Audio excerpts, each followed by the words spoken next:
कितने क्वेश्चंस थे?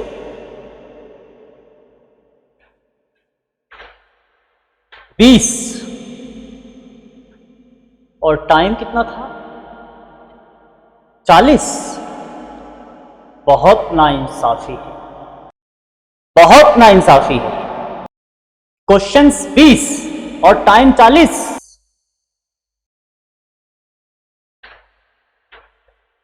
अब क्वेश्चंस भी 20 होंगे और टाइम भी 20 होगा,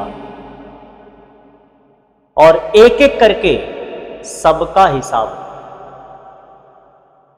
एक एक करके हम करेंगे इन सभी क्वेश्चंस को खल्लास। तो बच्चों, स्वागत है आप सभी का ज्ञान सूत्र के इस T20 सीरीज में, जिसमें हम करने वाले हैं 20 क्वेश्चंस इन 20 मिनट्स। आज का जो आपका चैप्टर है क्लास 10th मैथमेटिक्स का पॉलिनोमियल यानी कि सेकंड चैप्टर हम यहां पर करने जा रहे हैं। इसके एमसीक्यूज आप सभी के सामने होंगे, तो चलिए जल्दी जल्दी हम इन क्वेश्चंस को शुरू करते हैं और फटाफट आंसर देना है। आपको पूरी कोशिश करनी है जिस स्पीड में, जिस फ्लो में मैं यहां पर क्वेश्चंस को करूं, मेरे साथ साथ आप सॉल्व कर पाए। अगर पहले अटेम्प्ट में आप फेल हो जाते हैं तो आप इस वीडियो को दोबारा देखिए और दोबारा से मेरे साथ साथ क्वेश्चंस को करने की कोशिश करिए। लेकिन क्वेश्चंस को जिस तरीके से मैं करूं उसी तरीके से खुद एक बार दिमाग में या लिखकर जैसे भी कैलकुलेट करके ही कोशिश करिए, सिर्फ वीडियो को देख के नहीं। ऐसा ना हो कि आपको आंसर याद हो जाए और बस उसी आंसर को आप दे दें और कहें कि आपसे हो गया। ये चीज ठीक नहीं होगी। चलिए शुरू करते हैं।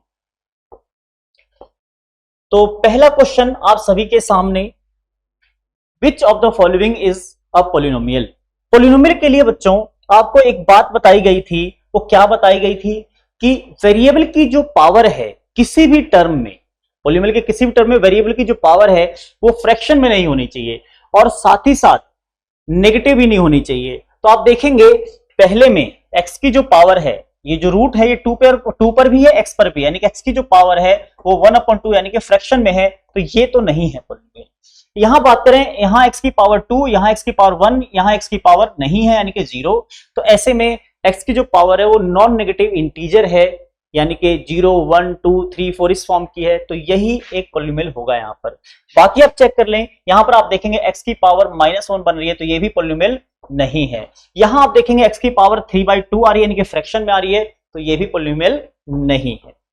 अगला क्वेश्चन आपके सामने है, the degree of the polynomial. आपको डिग्री बतानी है, तो you must know the degree of polynomial. कैसे बताते हैं? The highest power of the variable.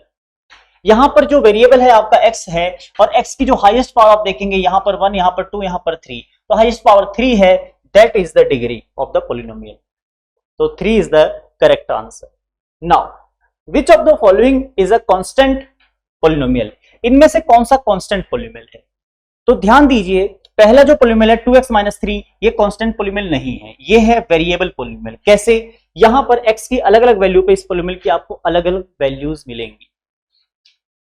दूसरे में देखें तो यहां भी आपको x दिख रहा होगा, तो x की अलग अलग वैल्यू पे यहां पर पॉलिनोमियल की अलग अलग वैल्यू मिलेगी, क्योंकि ये x से इंडिपेंडेंट नहीं है। हमें ऐसा टर्म चाहिए जो कि x से इंडिपेंडेंट हो, यानी कि x नाम का वेरिएबल वहां पर ना हो। तो आप देखेंगे यहां पर x नाम का वेरिएबल नहीं है, यहां पर x की वैल्यू आप कुछ भी रखें, पॉलिनोमियल की वैल्यू हर हालत में आपको -3 मिलेगी, यानी कि ऑप्शन सी जो है वो करेक्ट है। इसके बाद ऑप्शन डी की बात करें, यहां भी आप देखेंगे एक वेरिएबल x है, यानी कि यहां पर अगर x की वैल्यू आप 1 रखते हैं तो पॉलिनोमियल की वैल्यू 1, x की वैल्यू 2 रखते हैं तो पॉलिनोमियल की वैल्यू 2, यानी कि ये भी एक वेरिएबल पॉलिनोमियल है, ना कि कांस्टेंट पॉलिनोमियल। तो constant polynomial option number C. यहां पर एक पॉलिनोमियल दिया गया है px 3x⁴ - 5x + 2। आपको बताना है p - 1। बहुत सिंपल होता है कैलकुलेट करना, ये आप क्लास 9th में ही सीख चुके हैं। तो p - 1 आपको निकालना है, जहां जहां x है वहां -1 रख देना।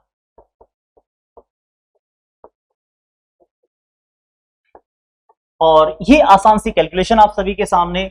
-1 की पावर 4 है, यानी कि इवन नंबर, तो ये पॉजिटिव होगा, और पॉजिटिव को पॉजिटिव से मल्टीप्लाई करेंगे तो पॉजिटिव ही रहेगा। माइनस माइनस यहां प्लस हो जाएगा, +5 और +2, 5 3 8, 8 + 2 10।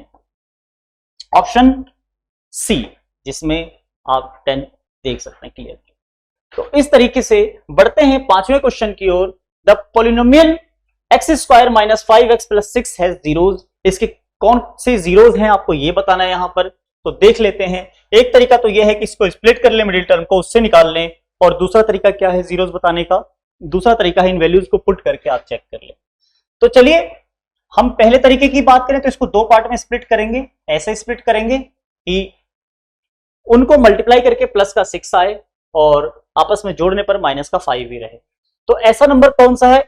ऐसा नंबर है आपके सामने, देखिए यहां माइनस का नंबर है और आपको प्लस का चाहिए, इसका मतलब दोनों ही माइनस के नंबर में स्प्लिट किए जाएंगे, यानी कि -2 और -3 आप देखेंगे मल्टीप्लाई करके प्लस का 6। तो जीरोस निकालने के लिए आपको क्या करना होता है? पहला काम ये है आपका कि आप इसे एक्स स्क्वायर कोएफिशिएंट यानी कि a से डिवाइड कर लें, जो कि है 1। दूसरा काम है आप इस साइन को चेंज कर लें, तो ये आ गया आपका 2 और 3। ऑप्शन नंबर ए बिल्कुल सही है।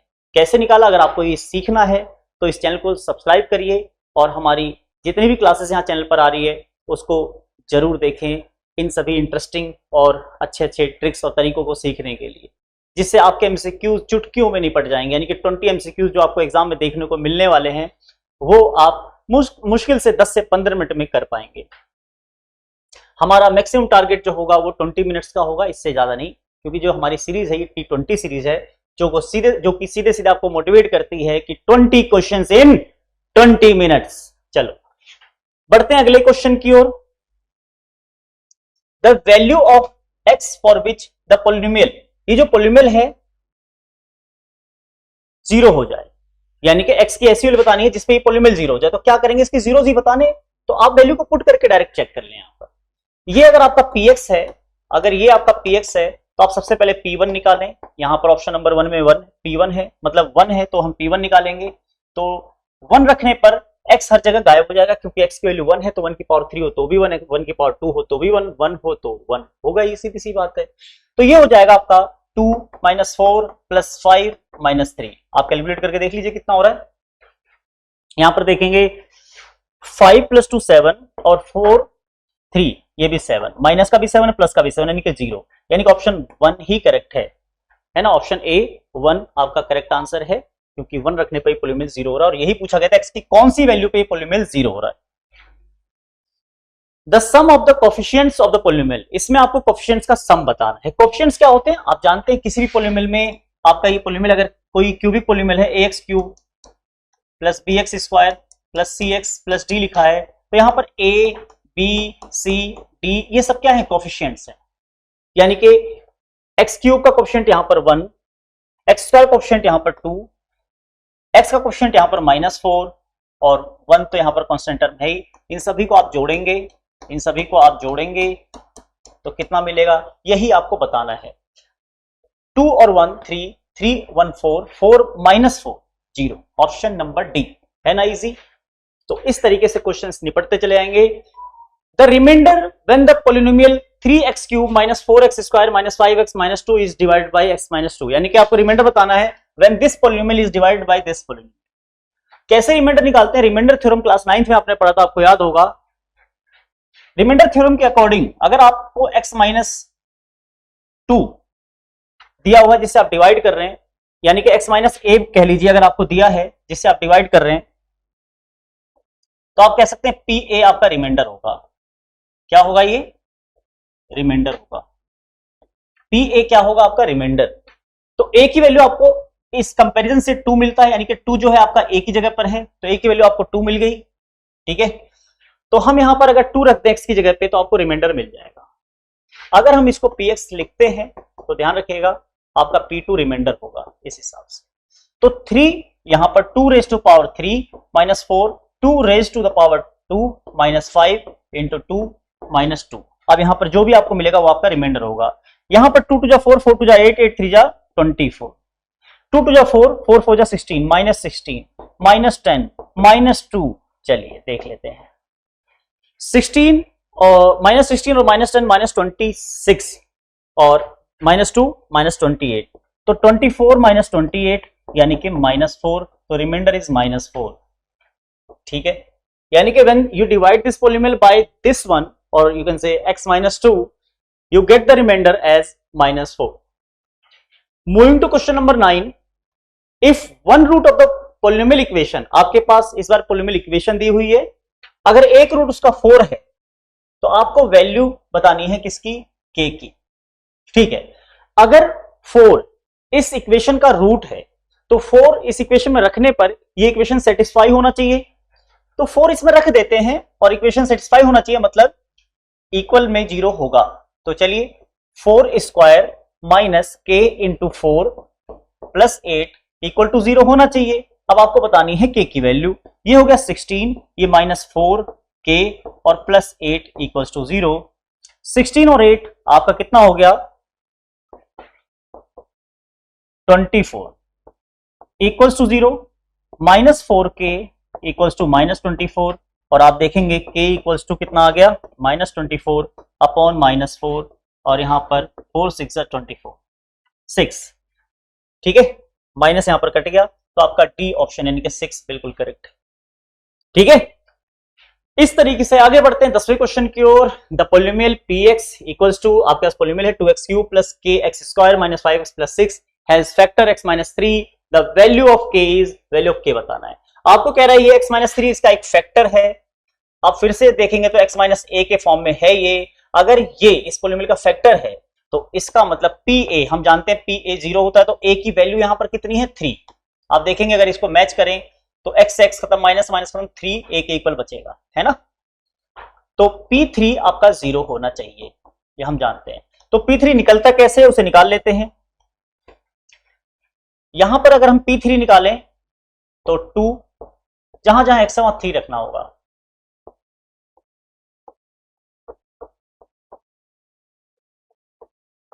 Equals to 0। सॉल्व कर लेते हैं, k की वैल्यू मिल जाएगी। यहां 27 2 जा 54, ठीक है, और प्लस 9k, यहां पर माइनस 15, यहां प्लस 6 इक्वल्स टू 0। 54 और 6 कितना हो गया, 60। 60 में से 15 गया 45, तो 45 प्लस का हुआ तो 9k इक्वल्स टू माइनस 45, दूसरी तरफ जाके माइनस का हो जाएगा, और फाइनली आपको k इक्वल्स टू मिलेगा माइनस 45 अपॉन 9। तो 9 5 जा 45 है ना, तो माइनस 5 आंसर आपको मिलता है, k की वैल्यू आपको मिल चुकी है। अगला क्वेश्चन, द पोलिनोमियल, इसकी डिग्री बतानी है आपको, इसकी डिग्री कितनी है, 3x square minus 2x plus 5। Degree आपको अभी बताया था, जो वेरिएबल है उसकी सबसे बड़ी पावर को ही डिग्री कहते हैं, तो ऑप्शन यहां पर बी आप देखेंगे तो यहां पर 2 दिया हुआ है, मैच कर रहा है, बिल्कुल सही है। क्वेश्चन नंबर 12 की ओर बढ़ते हैं। If x minus 1 is a factor of the polynomial, x minus 1 क्या है, फैक्टर है किसका, इस पोलिनोमियल का। तो फिर से वही बात, a की वैल्यू आपको बतानी है, तो x इक्वल्स टू अगर 1 इसमें रख दें तो ये 0 के इक्वल होना चाहिए। x माइनस 1 फैक्टर यानी कि x माइनस a जब फैक्टर हो तो आप जानते हैं pa क्या होता है, रिमाइंडर, और रिमाइंडर 0 आएगा क्योंकि इसका फैक्टर है, ठीक है ना। रिमाइंडर यहां पर 0 आएगा, यानी कि pa क्या आना चाहिए आपका, 0। तो यहां a की वैल्यू है 1, तो p1 क्या आना चाहिए, 0, ठीक है, 0। तो p1 निकाल लेते हैं, यहां पर जहां जहां x है वहां 1 रख दीजिए, 1 की power 3 minus a 1 square plus 2 into 1 plus 4 equals to 0। तो आगे देखेंगे 1 minus a plus 2 plus 4 equals to 0, तो minus a equals plus 7 equals to 0, यानी कि आपको मिल जाएगा a equals to 7, a equals to 7, यानी कि ऑप्शन नंबर सी बिल्कुल सही है, ठीक है। चलिए क्वेश्चन नंबर 13 की ओर बढ़ते हैं। Which of the following is a binomial. Binomial बड़ा सिंपल होता है, जिस पोलिनोमियल में 2 टर्म हो उसे बाइनोमियल कहते हैं। आप देखेंगे ये पोलिनोमियल है 2 टर्म वाला, यही बाइनोमियल है, ये ट्राइनोमियल है, तो ये तो नहीं हो सकता, ये भी ट्राइनोमियल 3 टर्म है, और ये तो पोलिनोमियल ही नहीं है, इसकी तो बात ही नहीं करेंगे। अगर इसकी बात आप नहीं की तो ये बहुत बड़ा पाप होगा, और पाप तो बिल्कुल हमें नहीं करना, ठीक है। अगला क्वेश्चन देखते हैं। अगला क्वेश्चन है the product of 2x plus 3 and 4x minus 5 is, आपको इन दोनों का प्रोडक्ट बताना है, तो निकाल लेते हैं। भाई देखो 2x प्लस 3 है, इसको मल्टीप्लाई करना है 4x माइनस 5 से, तो 2 4 जा 8, 8x स्क्वायर, इधर माइनस 10x और इधर प्लस 12x और इधर माइनस 15। तो आप देखेंगे 8x स्क्वायर ये था और 12x में से 10x गया, तो ये आपका 2x आ गया, और माइनस 15 कहां मैच कर रहा है भाई, इससे मैच कर रहा है, ये प्लस का आएगा, ये प्लस का 12x है माइनस, तो ये इससे मैच कर रहा है, इससे तो नहीं कर रहा है ना, खत्म। If x plus 2 is a factor of the polynomial, अगर x प्लस 2 फैक्टर है इस पोलिनोमियल का, तो b की वैल्यू बतानी है। बहुत सिंपल है। क्या करना है आपको, b की वैल्यू बताने के लिए x+2 फैक्टर है, तो आपको यहां पर मैच करना है इसे x माइनस ए से। जब x माइनस ए से मैच करेंगे तो आप देखेंगे ये साइन अपोजिट है, इसका मतलब a की वैल्यू -2 हो जाएगी, क्योंकि x+2 को हम लिख सकते हैं x माइनस -2। तो आप देखेंगे जब ये x माइनस ए से कंपेयर होता है तो a की वैल्यू -2 मिल गई, तो हमें मिलना चाहिए p -2 = 0। ठीक है, तो इस बार -2 रखते हैं, -2 raise to power 3 plus 3 into -2 raise to the power 2 minus b into -2 और -10 = 0। ये हो गया आपका -8, और यहां पर 2 2 4 प्लस का 4 होगा ये, तो प्लस का 12, और यहां पर प्लस का b आ गया क्योंकि माइनस माइनस प्लस, और -10 = 0। आप देखेंगे 10 और 8 दोनों ही माइनस के 18 हो जाएगा, ये -18 और ये 12 है, 12 में से 18 गया, आपका कितना बचा -6, तो 2b = हो गया ये -6। ठीक है, और आप देखेंगे b = मिल गया -6/2 यानी कि -3, ऑप्शन नंबर डी। और देखिए द वैल्यू ऑफ x - 1 और x+, ये तो फार्मूला है बच्चों। अगर मैं कहूं x - y और x + y क्या होता है, तो आप कहेंगे सर ये x² - y² होता है। तो यहां पर देखेंगे x² - 1² कहां है, ये रहा, x² - 1², 1 का स्क्वायर 1 ही होता है। तो ये क्वेश्चन भी हो गया complete. Question number 17, the polynomial x⁴ - 2x³ + x - 2 can be written as a product of two polynomials. कौन से दो पोलिनोमियल के प्रोडक्ट के रूप में इसे लिखा जा सकता है, ध्यान रखिएगा। तो हम एक एक करके प्रोडक्ट करके चेक कर लेंगे। पहले को कर लेते हैं, पहले x को x³ से किया तो x की पावर 4, x को +1 से किया तो +x, -2 की बारी तो -2x³ और -2 को 1 से किया तो -2। आप देखेंगे किससे मैच कर रहा है, आप अरेंज करके लिखें तो आप देखेंगे ये मैच कर रहा है, बिल्कुल मैच कर रहा है इससे, है ना। x की पावर 4 -2x को बस पहले लिख दिया गया, -2x³ को, और +x -2, आप देखेंगे बिल्कुल मैच कर रहा है। तो यही ऑप्शन सही, आगे क्या ही चेक करें। The sum of the zeros of the polynomial, इसके सम ऑफ द जीरोस बताने, सम ऑफ द जीरोस होता है, ध्यान रखिएगा, सम ऑफ द जो जीरोस होते हैं वो क्या होता है, -b/a। तो b की वैल्यू क्या है, -3, तो -3 और -b होता है तो बाहर माइनस लगेगा, अपॉन a यानी कि 1 यानी कि प्लस का 3, ऑप्शन नंबर सी। 19 की बात करें तो value of p0 for the polynomial, इस पोलिनोमियल के p0 की वैल्यू बतानी है। तो p0 जैसे आप 0 लगाएंगे ये 0 हो जाएगा, ये 0 हो जाएगा, ये 0 हो जाएगा, क्योंकि सब में x है और 0 से मल्टीप्लाई होगा 0, तो ये -1, आंसर -1, ये देखिए -1, सी ऑप्शन करेक्ट है। ठीक है, मजेदार क्वेश्चन है। ऑप्शन क्वेश्चन नंबर 20 पे आते हैं। If x = 3 is one of the zeros of the polynomial this, then the value of c is what. ठीक है, बता देते हैं, 3 रख देते हैं बस। तो 3⁻³ - 3 × 3² + 3 × 3 + c = 0, है ना। 3 इसका 0 है तो 3 रखने वाली 0 के को आना चाहिए। तो ये 27, आप देखेंगे ये 3 3 9, 9 3 27, ये भी 27 + 9 + c = 0, 27 - 27 और c = प्लस का 9 -9, आंसर तो -9 है गई, ये रहा ऑप्शन डी करेक्ट। तो उम्मीद करता हूं आप सभी के क्वेश्चन अच्छे समझ में आए होंगे, और आज की जो हमारी T20 सीरीज है उसको हम पूरा कर चुके हैं और इसमें हमें जीत हासिल हुई है, और ऐसे ही और भी हमारे सीरीज के मैच आते रहेंगे, उसमें हम जीत हासिल करते रहेंगे, और फाइनली इस सीरीज में हमारी जीत ही होनी है। हमारी जो फाइनल सीरीज मतलब सीरीज का जो आखिरी मैच आपको मार्च में खेलना है उसमें भी हमें जीत जरूर हासिल होगी। तो चलिए आज के लिए इतना ही था, मिलते हैं अगली क्लास में, फिलहाल के लिए बाय बाय।